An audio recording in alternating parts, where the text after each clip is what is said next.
Queria convidá-los a acessar aí a Bíblia de vocês. Atos dos Apóstolos, capítulo 17. Vou fazer a leitura dos versículos 27 e 28. Diz assim: Deus fez isso para que os homens o buscassem e talvez, tateando, pudessem encontrá-lo, embora não esteja longe de cada um de nós. Pois nele vivemos, nos movemos e existimos, como disseram alguns dos poetas de vocês. Também somos descendência dele. Pai amado, Pai Santo, nós te louvamos, Senhor Jesus, porque como igreja, Deus, nos reunimos mais uma vez em torno da centralidade, Pai, do teu nome, da tua revelação, Deus, da tua escritura, Deus. Assim pedimos que o Senhor ilumine os nossos olhos, os nossos corações, as nossas mentes, o nosso espírito, Pai, para que nós tenhamos, Senhor Deus, compreensão da Tua Palavra e que a Tua Palavra em nossos corações, Deus, frutifique, Deus, e nos faça, Senhor Jesus, mais parecidos com Teu Filho, com o Messias, Senhor Deus, com o nosso Mestre, Papai. Que o Senhor agora, Senhor Deus, pelo amor que o Senhor tem à Tua Palavra, à Tua Igreja, Pai, fale conosco, Deus, para a honra e glória do Teu santo nome. Nós te louvamos, nós te agradecemos. Em nome de Jesus. Amém. Amém. Bom, meus irmãos, nas últimas duas oportunidades em que nós tivemos essa oportunidade de conversar a respeito das Escrituras, nós falávamos sobre como Paulo, preso, era um poeta, né? Como no livro de Filipenses e Colossenses, ele endereçou problemas muito práticos, problemas eclesiásticos muito concretos, problemas teológicos críticos, relevantes, por meio de dois hinos, de dois poemas, de duas canções. E nessas oportunidades nós refletimos de como hoje em dia a gente não vê na literatura, né, não vê na poesia uma ferramenta das mais úteis, né? Diante de tanta tecnologia, diante de tanta excelência que nós temos nos meios, nós temos uma certa lição, uma lição de sensibilidade que o apóstolo Paulo nos dá quando então entoa essas canções, declama esses poemas e nos convida a ter esse olhar, né, do poeta sobre a revelação de Cristo Jesus. E agora então, voltando um pouco na história, na curva de vida de Paulo, eu quero falar também de como Paulo utilizou da poesia, do poema, da literatura grega com fins pedagógicos, com fins de ensinar uma determinada comunidade a respeito da revelação de Deus. E é o que a gente vê aqui em Atos 17, né? Em Atos 17, Paulo, ele está deixando Filipe, né? Deixando a região da Macedônia, está descendo e ele passa em Tessalônica, de Tessalônica ele vai a Bereia, e ele sendo perseguido por uma comunidade de judeus de Tessalônica, ele é conduzido a fugir para essa cidade da província da Acaia, que é Atenas, cidade da qual todos nós temos algum conhecimento, porque digamos que a popularidade dela é um pouquinho maior do que Anfípolis, né? Do que a Polônia. Então, assim, nos tempos modernos nós temos ainda uma reminiscência histórica de que Atenas foi, no período aí, no apogeu da cultura helênica, da cultura grega, um centro de cultura, um centro de filosofia, um centro de conhecimento, né? E nesse lugar, o escritor aqui do Evangelho de Lucas Atos nos dá esse presente de trazer uma transcrição de como Paulo se comportou e do que Paulo ensinou aos cidadãos de Atenas, né? E é muito interessante isso, porque em Atos 13, nós temos também uma reprodução de um sermão que é dado por Paulo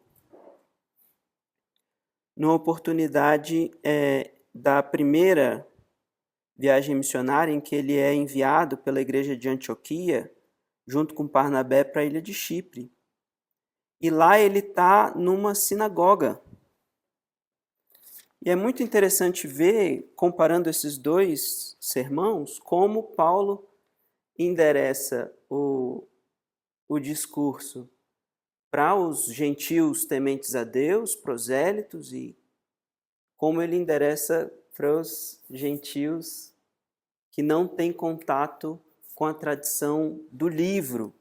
A gente vê em todos os lugares em que Paulo chega, ele vai a um lugar de oração, ele vai a uma sinagoga, ele vai basicamente a um lugar onde há os rolos, né? Porque nessa época que a gente ainda não dispunha de imprensa, muito menos de Kindle, né? Então, assim, a pessoa ter uma reprodução do texto sagrado era uma coisa que era uma grande riqueza. Então, era uma propriedade que não era individual, era de uma comunidade.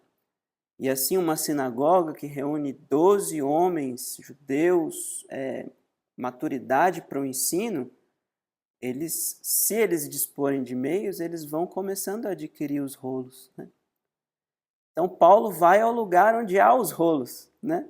Onde há a revelação das escrituras de Moisés, dos profetas e dos escritos, por assim dizer, né? Dos salmos.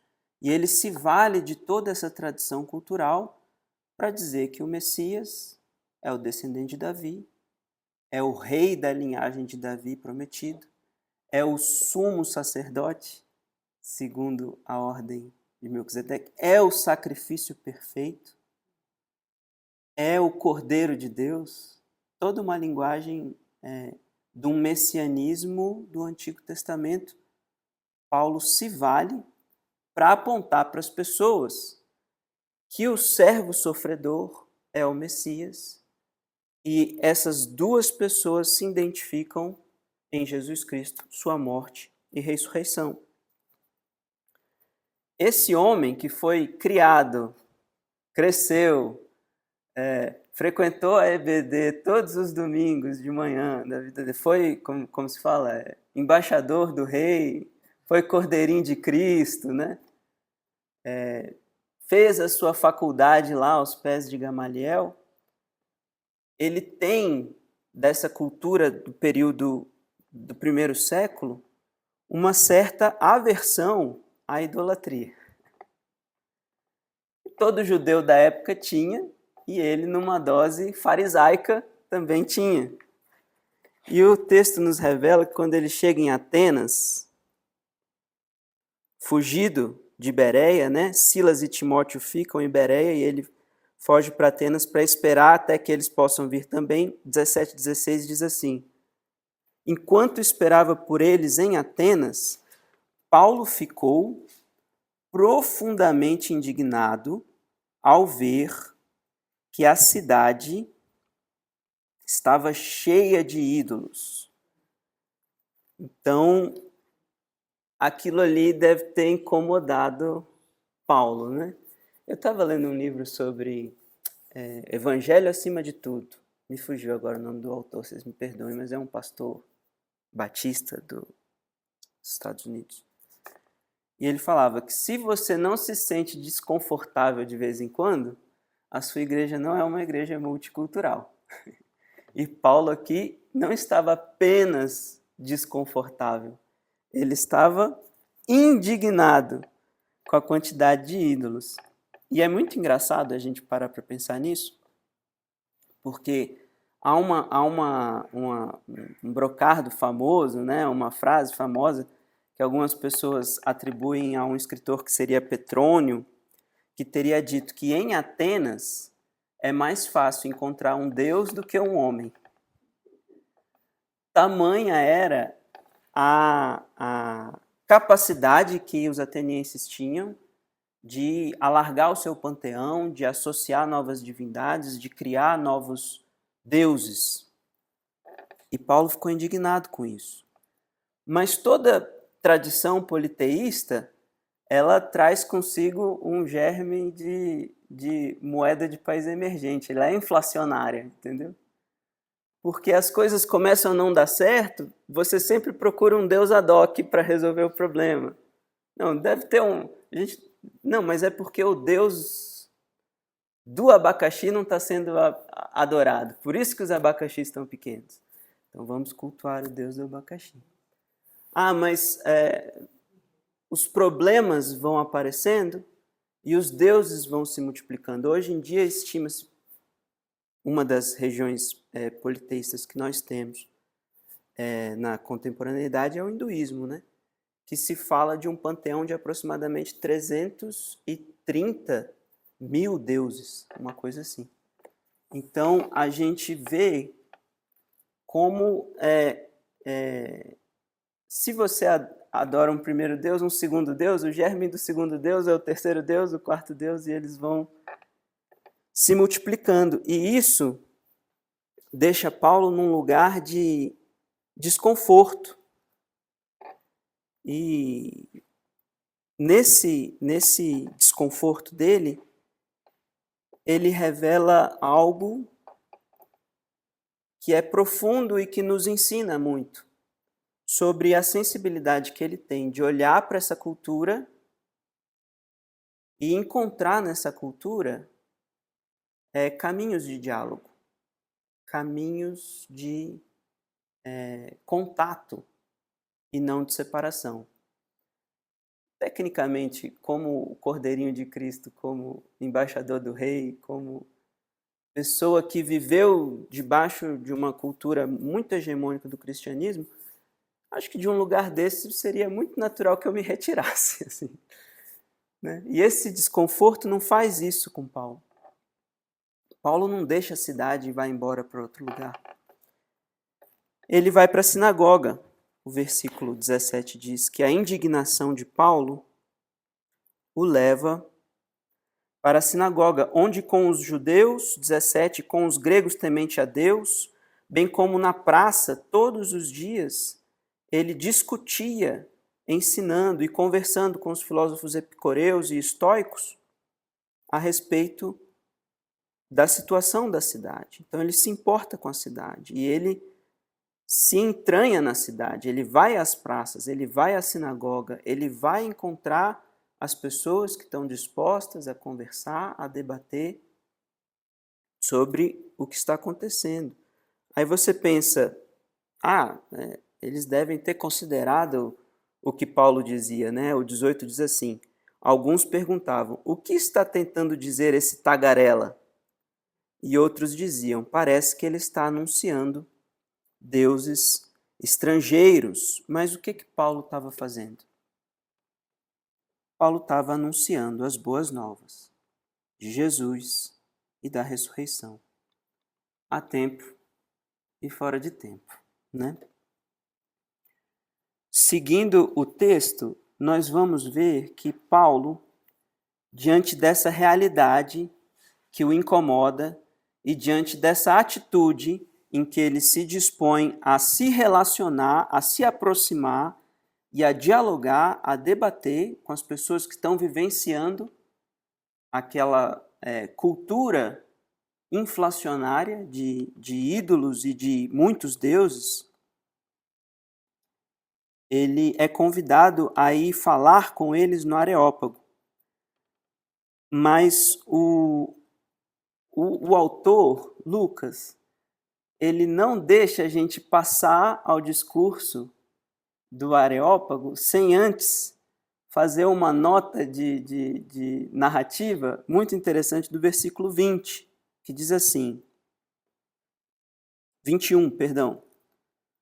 Todos os atenienses e estrangeiros que ali viviam não se preocupavam com outra coisa senão falar ou ouvir as últimas novidades.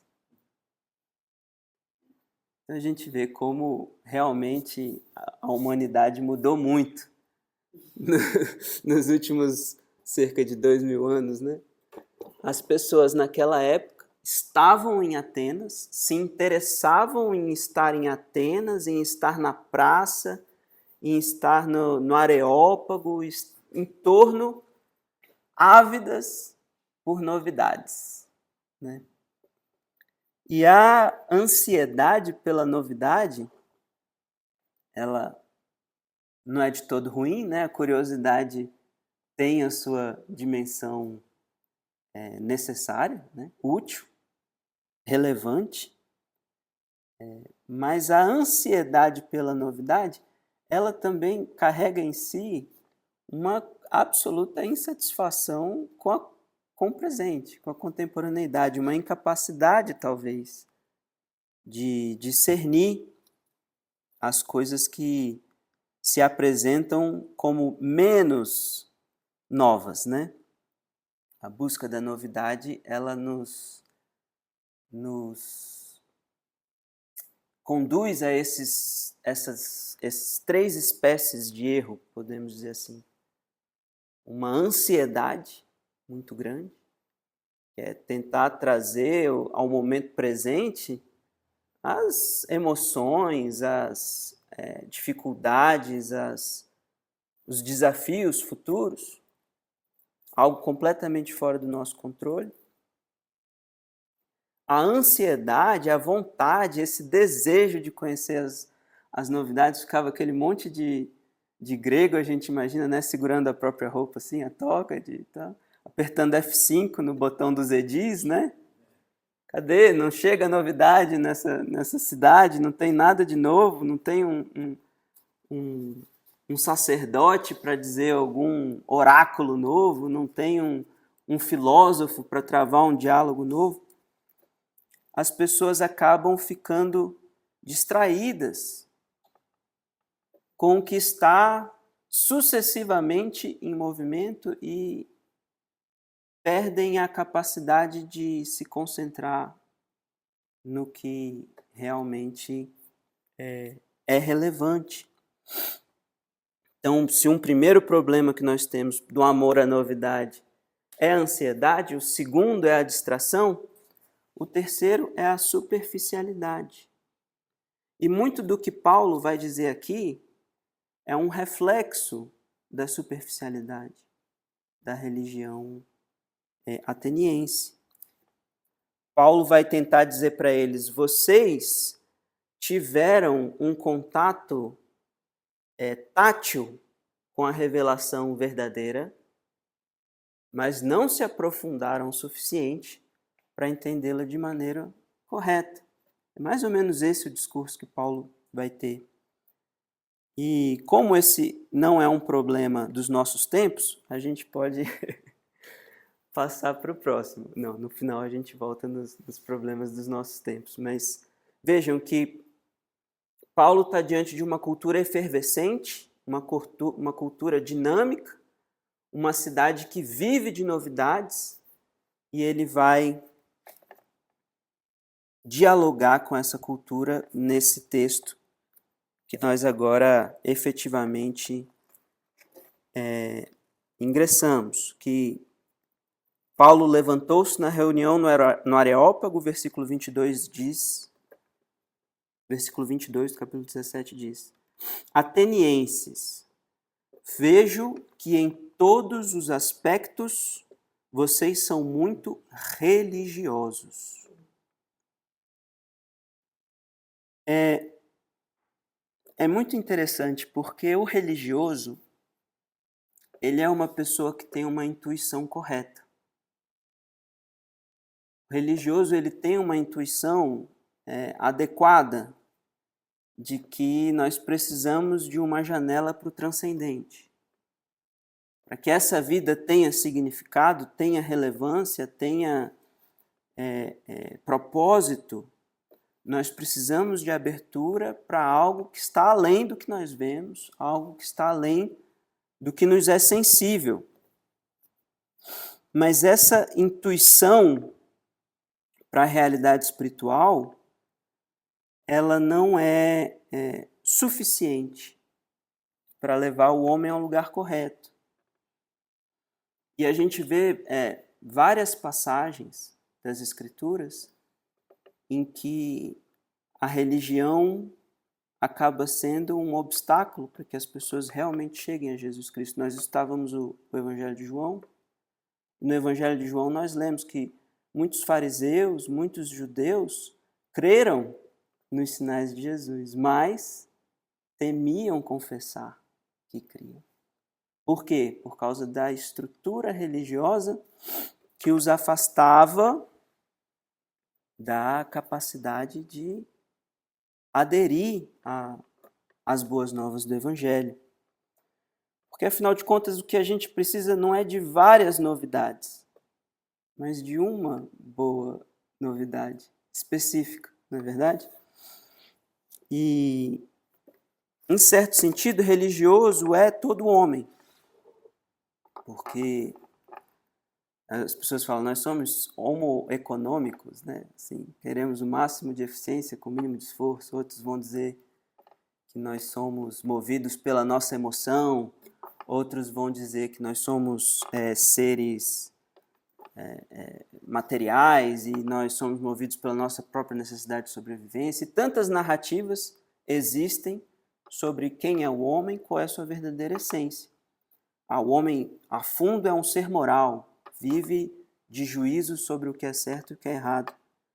Mas me parece que nós somos, sobretudo, homens religiosos, porque nós colocamos o nosso recurso mais importante, que é o nosso tempo, que é a nossa energia, que é a nossa força vital, diante de algumas perspectivas de futuro que nós construímos. A gente pode chamar de dever ser, de devir, de como quiser.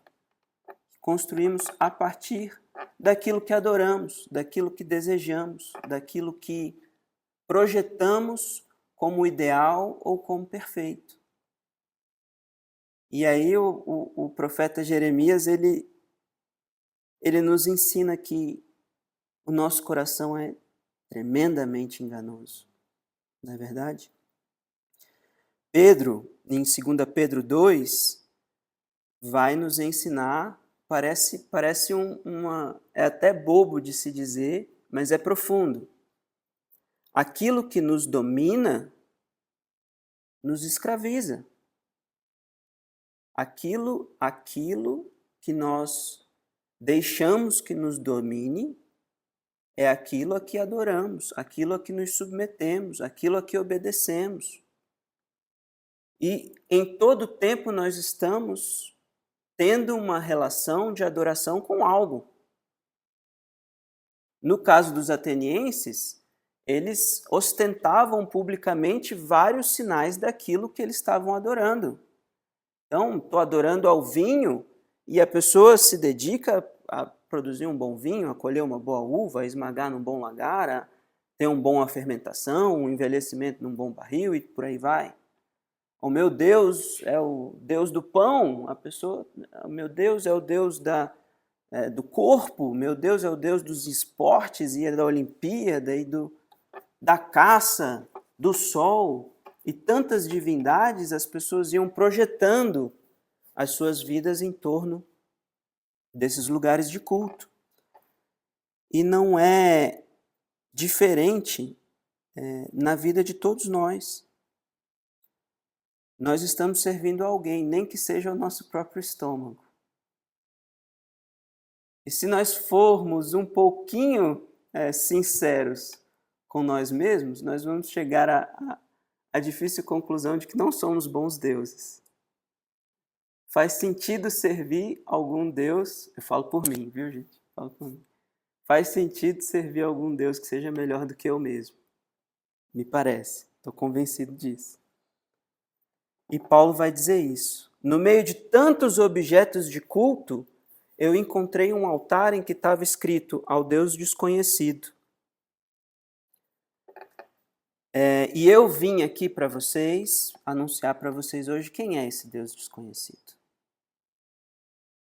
Vejo que a religião levou eles a um lugar, depois a gente pode conversar sobre o que se tem de achado arqueológico, o que se tem de especulação acadêmica de quem era esse Deus desconhecido, quem construiu o altar, por que foi construído, por que não foi. É interessante, eu gosto, mas acho que hoje não vai dar tempo da gente tratar todos esses detalhes. Mas eles têm essa intuição de que o panteão deles é insuficiente. E aí eles constroem um altar a esse Deus que a gente não sabe o nome, a um Deus desconhecido. E nas situações limítrofes da nossa vida, nós chegamos à conclusão de que o nosso panteão é insuficiente. As coisas que nós adoramos, as riquezas que nós estocamos com o coração, as coisas que nós ansiamos não nos respondem quando os momentos limítrofes chegam. E aí nós temos essa grata intuição de que talvez tenha algo maior do que tudo isso, algo mais poderoso do que tudo isso, algo que governe tudo isso. E dessa intuição, Paulo diz: o Deus que vocês não sabem dizer o nome, na verdade é o Deus que criou todas as coisas. Ele fez os céus, a terra, e ele não habita em santuários feitos por mãos de homens. Então a primeira coisa que Paulo ensina é que esse Deus ele é completamente outro, totalmente transcendente. Esse Deus não pode ser o sol, não pode ser a lua, não pode ser o abacaxi. Porque o verdadeiro Deus criou o sol, a lua e o abacaxi.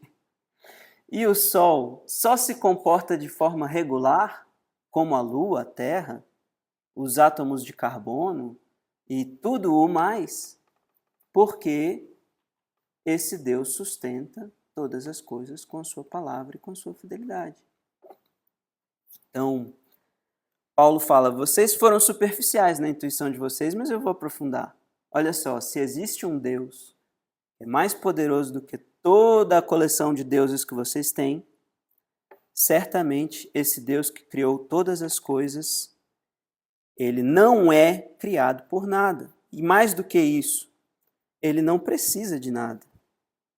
Ele não é servido por mãos de homens, como se necessitasse de algo, porque ele mesmo dá a todos a vida, o fôlego e as demais coisas. De um só, ele fez todos os povos para que povoassem toda a terra, tendo determinado os tempos anteriormente estabelecidos e os lugares exatos em que as nações deveriam habitar. Toda autoridade humana, todo governo humano, todo ajuntamento politicamente relevante, culturalmente relevante, decorre de uma graça comum de Deus que nos tolera, que nos suporta e que nos dá até as ferramentas que nós precisamos para prosperar. A chuva cai só, a chuva do Papai Noel, né? Cai só para quem foi um bom menino. Mas Jeová faz chover sobre os justos e os injustos. Não é verdade? E ele fala que Deus fez tudo isso debaixo de um interesse, que os homens o busque. E aí a gente chega no versículo 27, que foi o versículo que nós lemos.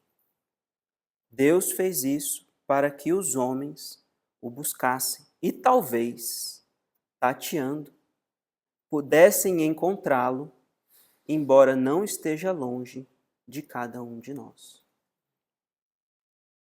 Esse texto é muito profundo, é muito significativo e me lembra uma vez que eu estava tendo uma aula de cosmologia com um professor de física e ele falou bem assim, eu acho que essa é uma alegoria famosa na cosmologia, né?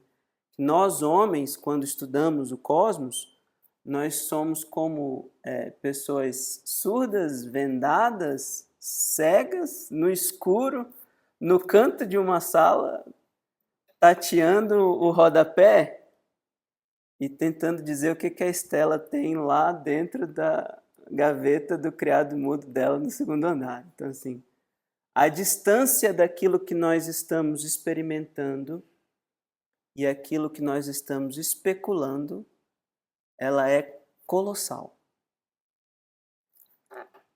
E o que está sendo dito aqui, e aí entra um imbróglio histórico entre graça, entre revelação comum, entre revelação especial, tantos problemas teológicos e acadêmicos que acho que não convém. Mas o que está sendo dito aqui é que Deus nos deu essa curiosidade, essa necessidade, essa ansiedade de tatear, de buscar. Deus anseia por isso. Deus fez isso para que os homens o buscassem e talvez, tateando, pudessem encontrá-lo. Mas ele vai dizer que o objeto da nossa curiosidade, que na verdade é o sujeito de todas as coisas, não está tão distante de nós. Deus está perto de todos nós. E essa é uma revelação que deve ter causado alguma inquietude nos ouvintes de Paulo, porque os deuses do Olimpo estão absolutamente distantes dos mortais. Tudo bem que eles já são tantos e o Olimpo é tão pequeno que eles devem estar se acotovelando lá por algum lugar ao sol, fazendo todo tipo de travessura para ganhar alguma atenção dos homens. E Paulo está dizendo que o verdadeiro Deus não é esse Deus que se afasta, que se separa, mas um Deus que se revela, um Deus que fala, um Deus que não está longe de cada um de nós. E um Deus que premia a nossa busca, que observa, que é galardoador daqueles que o buscam. Como não pensar em Cornélio, na mulher sírio-fenícia e em tantas outras personagens, em tantas outras pessoas que aparecem ao longo do Evangelho, ao longo da história das Escrituras, a viúva de Sarepta, que foram encontradas por Deus enquanto buscavam a Deus, né? E me perdoem que eu já tomei muito do tempo dos irmãos, mas continuando, o 28 diz assim: pois nele vivemos, nos movemos e existimos. Como disseram alguns dos poetas de vocês, também somos descendência dele. Aqui há um certo consenso entre os comentaristas. Quando eu falo que há um certo consenso, é uma forma eufêmica de dizer que tem algum dissenso, né? Mas assim, há um certo consenso de que são dois poemas gregos aqui citados. O primeiro, em que a própria tradição literária grega teria essa percepção de que todas as coisas subsistem em um Deus verdadeiro. Então, ele é a existência primeira que torna as outras demais coisas possíveis. Como também, de alguma forma, a humanidade é uma geração, uma descendência. E descendência é o tipo de vínculo qualitativamente distinto da criação. Se é que vocês me entendem. Um homem cria um Davi, quer dizer, Michelangelo, né? Assim, Alguns homens conseguem criar uma estátua que é uma reprodução perfeita de um próprio homem. Mas a vida, ela é gerada, ela não é criada. Então é qualitativamente diferente aquilo que é criado, que é aquilo que descende, que é aquilo que... E como nós lemos em João, todos aqueles que o receberam, deu-lhes o poder de serem feitos filhos de Deus. Nós estamos diante de um Deus que não só é galardoador daqueles que buscam, mas que revelou ao mundo um espírito de adoção, por meio do qual ele chama todos os seus adoradores a uma família de fé multiétnica, em que ele é o Pai. E aí o vínculo não é só daquilo que você vai ofertar, qual o tamanho, qual a pureza da ovelha, qual que o tamanho do novilho vermelho, ou se a pomba é branca ou se ela é cinza, mas é um vínculo de pertencimento, de familiaridade, de adoção, por meio do qual nós clamamos, Abba, Pai. Eu acho que os gregos não se relacionavam assim com Apolo, nem com Dionísio, nem com quem quer que seja. Mas é assim que Paulo está explicando o que é a verdadeira adoração. Não é um Deus que precisa ser servido por homens, mas um Deus que presenteia aqueles que o buscam, um Deus que permite a nossa existência, a nossa autodeterminação, a nossa autonomia, a nossa autoconsciência, e um Deus que nos chama de filhos. E Paulo vai dizer, não parece para vocês evidente no 29, que já que nós somos descendência de Deus, nós deveríamos compreender também que a divindade, ela é diferente de uma escultura de ouro, de prata ou de pedra, que a divindade é algo que tem que ser maior do que os nossos objetos de culto, que o verdadeiro Deus, ele não é feito pela arte, nem pela imaginação do homem. E aí, Paulo chega nesse ponto em que fala, ou os seus poetas estão errados, ou o culto de vocês está errado. Um dos dois. Não há coerência entre o que foi dito por eles e o que vocês estão fazendo.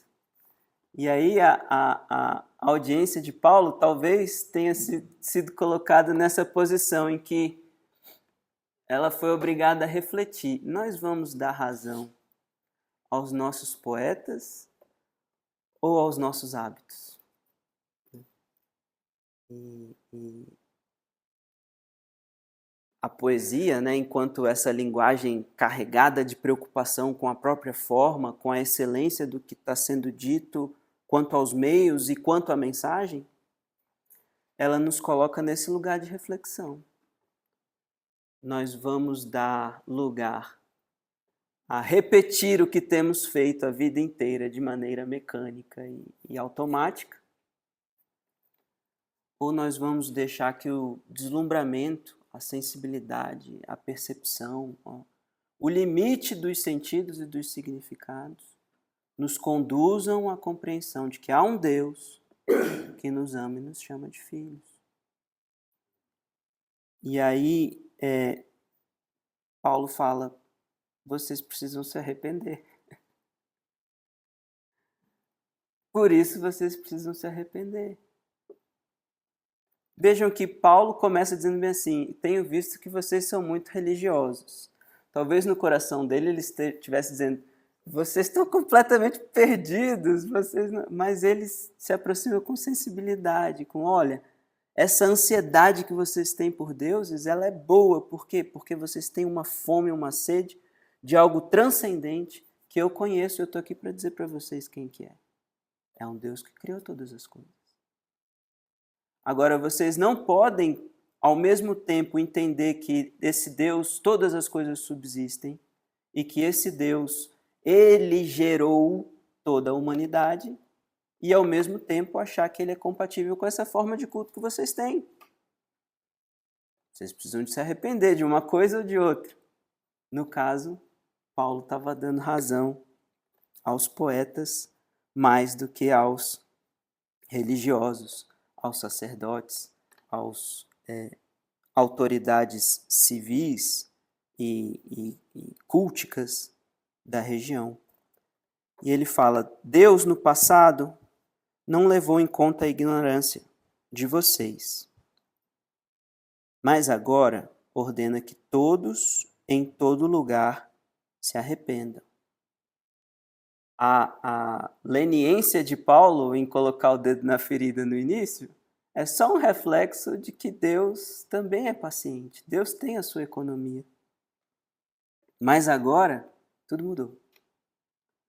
Porque Deus elegeu um homem, estabeleceu um dia em que há de julgar o mundo com justiça e designou um homem para ser esse justo juiz, que vai trazer todas as coisas à verdade plena. E ele declarou quem é esse homem pela ressurreição dos mortos. Em Romanos 1, no epílogo de Romanos, vai falar que Jesus Cristo foi declarado Filho de Deus em poder pela ressurreição dos mortos. Então Paulo está falando bem assim, vocês precisam se arrepender e vocês precisam morrer e nascer de novo. E a ressurreição é esse convite para vivermos a justiça de Deus em Cristo Jesus, que é a verdadeira religião, a verdadeira religação, né? Justificados, pois, pela fé em Cristo, temos paz com Deus e nos aproximamos para essa adoração verdadeira em que desfrutamos da justiça de Deus.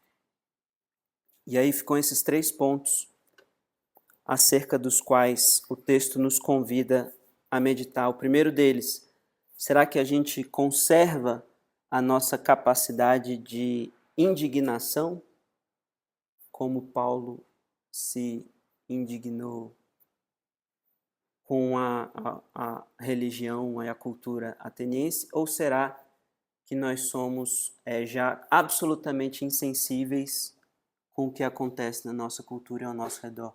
Se a gente fala de 330 mil deuses num determinado coletivo de divindades, a gente pode dizer que o nosso mundo secular hoje tem 6 bilhões de deuses, né? No espelho do banheiro de cada um de nós, quando nós acordamos, nós nos encontramos com essas imagens. E como a gente tem se comportado em relação a isso? Com indiferença, com insensibilidade ou com a mesma indignação que Paulo teve e que o consternou a participar e a se embrenhar na cultura daquela cidade? A segunda advertência que o texto nos traz é que a gente tem que se acautelar das distrações e do gosto pelas muitas novidades, muitas e sucessivas novidades, porque existe uma boa novidade, como eu já tive a oportunidade de dizer aqui, e ela é absolutamente suficiente, satisfatória para todos nós. A minha graça te basta. E por último, será que nós temos nos dedicado em cultivar a verdadeira revelação e a verdadeira religião, que é a consciência de que Cristo é o Senhor e o centro de todas as coisas? Então, o nosso cotidiano é muito duro, é muito árido, os cuidados desse mundo sufocam a semente e o nosso esforço em piedade, em religião, em igreja, em cristão, como cristãos, tem que ser esse, de estarmos com os nossos olhos atentos àquilo que é verdadeiro. E Jesus Cristo disse que Ele é a verdade, o caminho e a vida. Então, vou pedir que nós possamos fazer uma oração para encerrar esse momento.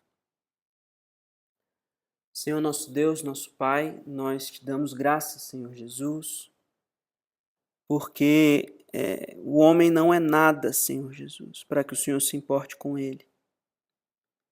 Nós somos pó, Senhor Jesus, nós somos pequenos, nós somos absolutamente irrelevantes, Senhor Deus, dentro de um cosmos tão grande, Pai, tão vasto e tão infinito, Deus. Mas aprove ao Senhor colocar em nós a Tua imagem, Pai. Aprove ao Senhor nos amar, Senhor Deus, se importar conosco, Deus. Ouvir as nossas orações, Deus. Se constranger com os nossos pecados, Deus. Aprove ao Senhor, Senhor, eleger um caminho de arrependimento, de transformação, de novidade de vida, Pai. Por intermédio do maior presente, do maior entrega, Senhor Deus. Do maior esvaziamento, Deus, que a existência já presenciou. Foi o Senhor enviar o Teu Filho a esse mundo, Senhor Deus, como um bebê, Deus. Senhor Jesus, que o nascimento, a encarnação, esse momento em que nós nos recordamos de que o Salvador do mundo, o Criador de todas as coisas, se humilhou, se esvaziou e habitou entre nós, Deus. Seja um momento, Senhor Deus, de celebrarmos a Tua verdade, Pai. A verdade de que nós respiramos, nós existimos, nós nos movemos em Ti, Deus. Nós precisamos de Ti, Deus, e a nossa verdadeira fome, a nossa verdadeira sede, Deus, só é saciada em Ti. Escreve, Senhor Deus, essa verdade em nossos corações, Deus, em nossa prática, Deus, em nossa reflexão, Pai, em nosso cotidiano, Deus. E nos dê, Senhor Jesus, a alegria de desfrutarmos da certeza que temos, Pai, de que somos Teus filhos, Pai, por esse espírito de adoção, Senhor Deus, por meio do qual nós clamamos, Abba, Pai. Senhor Jesus, a Tua igreja precisa de Ti. Nós precisamos da Tua presença, nós precisamos da Tua visitação, da Tua habitação, Pai, nada mais, Deus. Por isso pedimos, Senhor Deus, sê conosco, Deus. Torna os nossos olhos sensíveis, os nossos ouvidos sensíveis, Senhor Deus. O nosso tatear sensível, Pai, ao trabalho de revelação que o Senhor tem feito através dos séculos, para honra e glória do Teu santo nome, Pai. E que assim o Senhor encontre em nós adoradores, Pai, que Te adoram em espírito e em verdade, Deus. Em nome santo de Jesus. Amém.